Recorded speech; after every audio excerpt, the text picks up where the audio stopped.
tatlong suspek. Kalaboso matapos makumpiskahan ng aabot sa 1 million pesos halaga ng droga. Tatlong mga suspect na pawang pusher, user at high-value individual ang nakumpiskahan ng nasa 146.5 gramo ng hinihinalang shabu ng alas 9:30 ng gabi nitong Sabado sa Sampaloc Road, Barangay Plaza Aldea, Tanay, Rizal.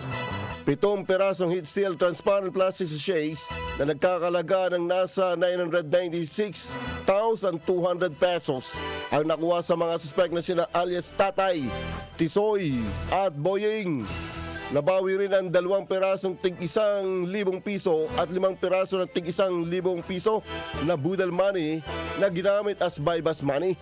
Nabawi rin ang 1,000 piso, 500 piso at isang cellphone.